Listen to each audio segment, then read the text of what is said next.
چنانچہ علامہ اقبال کی زندگی کے بھی 4 ادوار کا میں ذکر کرنا چاہتا ہوں۔ 1894-95 سے انہوں نے شعر کہنے شروع کیے یہیں شہر لاہور میں۔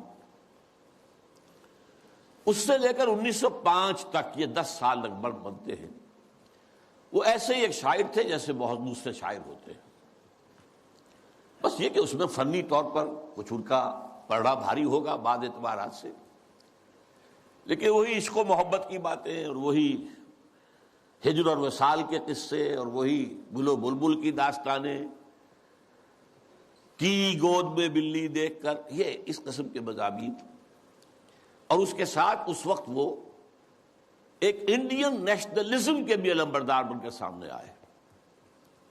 ایک نیا شوالہ اس دیش میں بسائیں، گویا کہ ہندوستان مسلمان، ہندو اور مسلمان مل کر کوئی ایک معبد تعبیر کرے۔ شاید یہ صدائے بازگشت تھی اکبر کے فلسفہ دین الہی کی، یا پھر اس کے بعد راجہ رام موہن رائے کا جو مجلس ایزدی تھی، برہمو سماج، ایک نیا شوالہ اس دیش میں بسا، اور اس میں سے یہ بھی ہے ترانہ ہندی، سارے جہاں سے اچھا ہندوستاں ہمارا، ہم بلبلیں ہیں اس کی، وہ گلستاں ہمارا، وغیرہ وغیرہ۔ یہ 2 نکات میں نے آپ کے سامنے نوٹ کیے ہیں۔ یہ ہے 1905 تک کا معاملہ۔ 1905 سے لے کر 1908 تک 3 برس علامہ اقبال نے یورپ میں گزارے ہیں، برطانیہ میں اور جرمنی میں۔ اس دور میں ان کے اندر ایک عظیم انقلاب برپا ہوا ہے۔ وہ انقلاب کیا تھا؟ ایک انہی کا مصرع جو ہے بورو کر رہا ہوں، مسلمان کو مسلمان کر دیا طوفان مغرب نے۔ اقبال جب یورپ گیا تھا اتنا مسلمان نہیں تھا جتنا کہ وہاں جا کر مسلمان ہوا ہے۔ یہ ایک بڑا نیچرل ریئیکشن ہوتا ہے اگر کسی شخص کی ابتدائی اور بنیادی تربیت کے اندر دین کا عنصر موجود ہو، جیسا کہ علامہ اقبال کے ہاں تھا۔ ان کی والدہ ایک بہت نیک سیرت مسلمان خاتون، ان کے والد ایک صوفی منش بزرگ، پھر ان کے استاد علامہ میر حسن، یہ ان کی شخصیت کے جو ابتدائی جو کردار سازی کا دور ہوتا ہے اس کے اندر اہم ترین جو ہیں عوامل تھے۔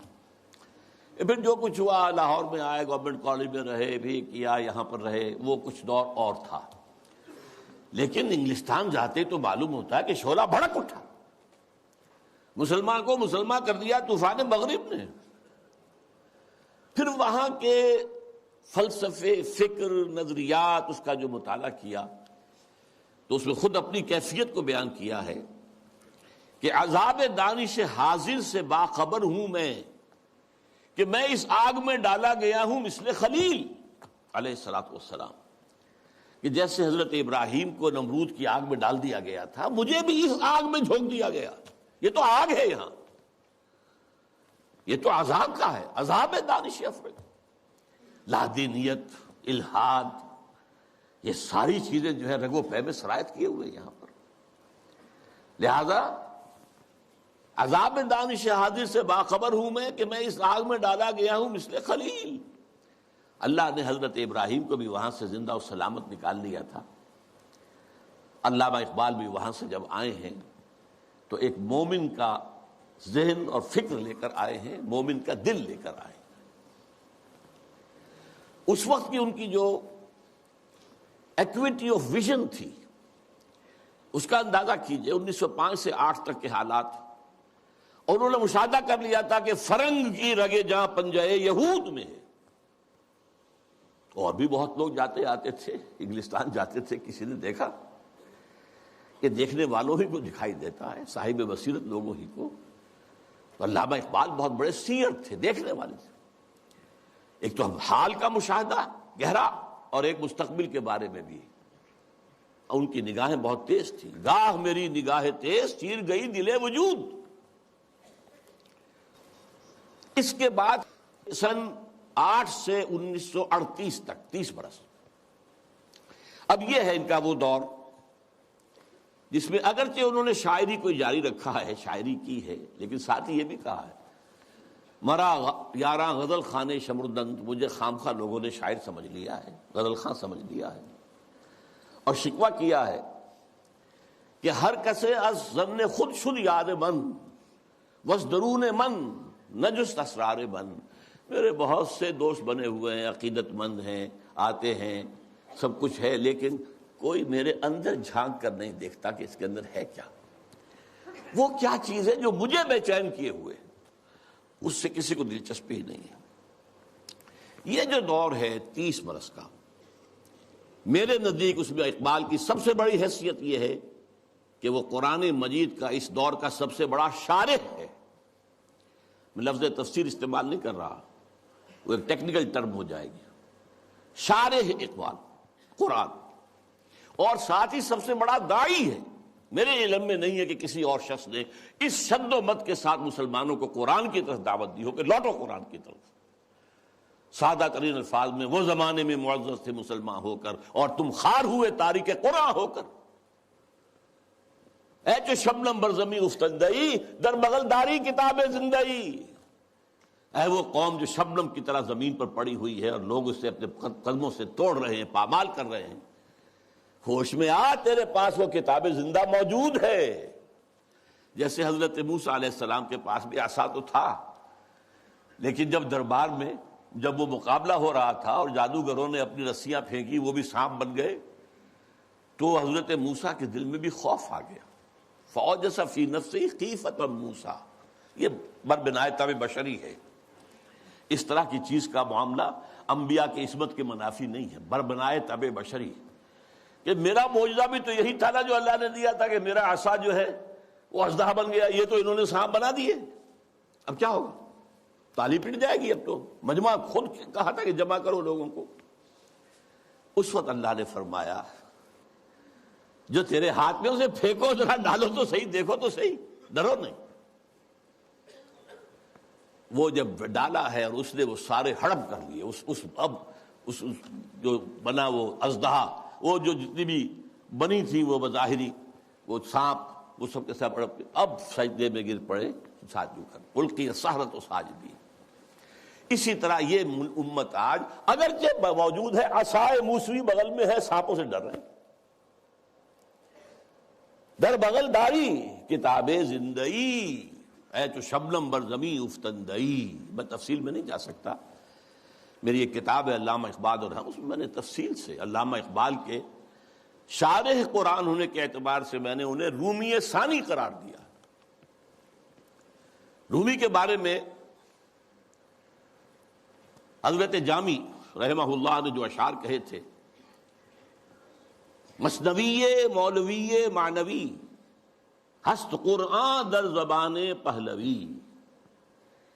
یہ جو مولوی معنی، مولوی روم، ان کی جو مثنوی ہے، یہ فارسی زبان میں، پہلوی زبان میں قرآن ہی ہے، قرآن ہی کے مفاہیم ہیں، قرآن ہی کے مقاصد ہیں، قرآن ہی کا فکر ہے، قرآن ہی کا فلسفہ ہے جو بیان کیا گیا.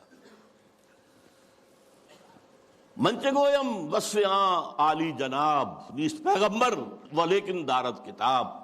میں کیا کچھ وصف بیان کروں مولانا روم کا، وہ پیغمبر تو نہیں تھے لیکن کتاب ان کے پاس تھی. کتاب جو ہے مثنوی مولوی مان. بالکل یہی بات جامی ہی کے طرح کے بہت بڑے شاعر تھے، جالندھر کے گرامی، اور انہوں نے یہ بات کہی تھی، در دیدہ مانی نگراں حضرت اقبال پیغمبر یہ کر دو پیغمبر نتنا شد. جو لوگ معنی پر نگاہ رکھتے ہیں، جو لوگ صرف الفاظ کو نہیں دیکھتے، گہرائی میں جاتے ہیں، ان کے نزدیک تو حضرت اقبال کا معاملہ یہ ہے کہ انہوں نے پیغمبری کی ہے، اگرچہ انہیں پیغمبر نہیں کہہ سکتے، معاذ اللہ ثم معاذ اللہ ثم معاذ اللہ.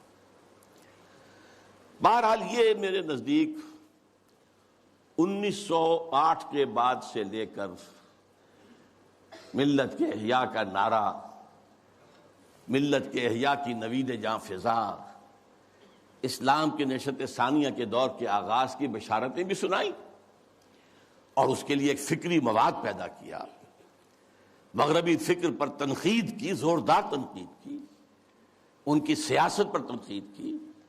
انسانی حاکمیت کہاں سے لے آئے ہو؟ سروری زیبا فقط اس ذات بے ہمتا کو ہے، حکمراں ہے ایک وہی باقی بتانے آزری۔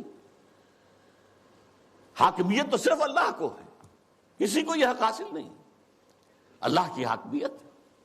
انسانی حاکمیت چاہے فرد واحد کی ہو، فرعون ہو، نمرود ہو، تو جتنی بڑی نجاست کا ایک بہت بڑا، یوں سمجھیے کہ بہت بڑی گانٹھ جو ہے کسی کے سر پر رکھ دی گئی ہے، ٹنوں، وہ اگر ایک ایک ماشا کر کے سب میں بانٹ دی جائے گی تب بھی تو نجاست ہی رہے گی۔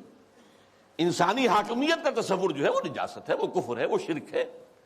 توحید کیا ہے؟ اللہ کی حاکمیت۔ معیشت پر جو ان کا نظام ہے، جس طریقے سے انہوں نے مغربی معیشت کے تار و پود بکھیرے ہیں، جس طریقے سے کہ جو یہ بینکنگ سسٹم پر انہوں نے کہا ہے، ای ملوک ای فکر چالاک یہود، یہ بینک کیا ہیں؟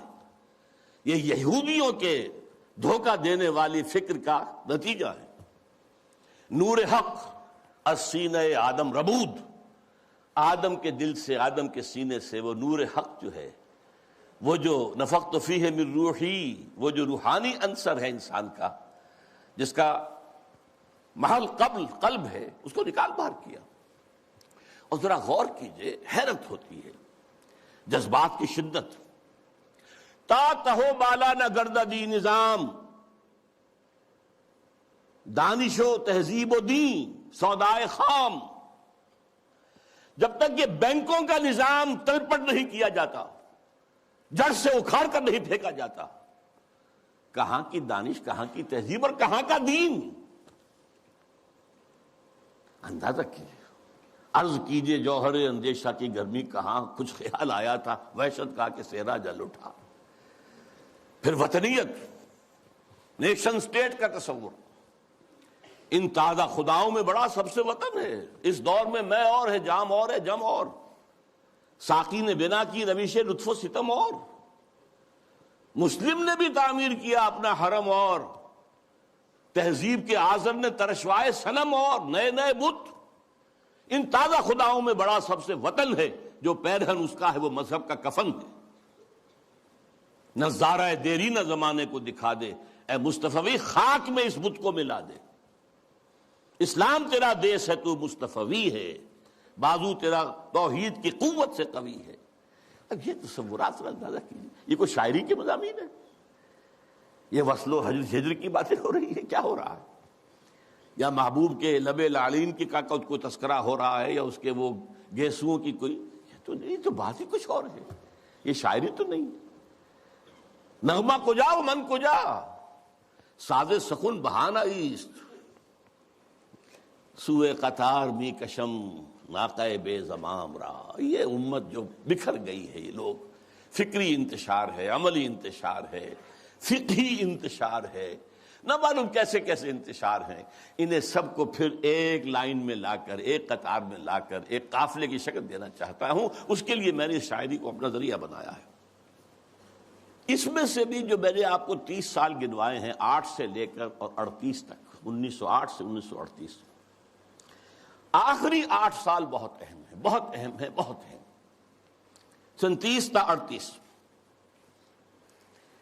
اس میں جو ان کے کارنامے ہیں، ان میں سب سے بڑا کارنامہ نوٹ کر لیجئے، مسلم لیگ کی تحریک میں احیاء اسلام کا انجیکشن لگانا۔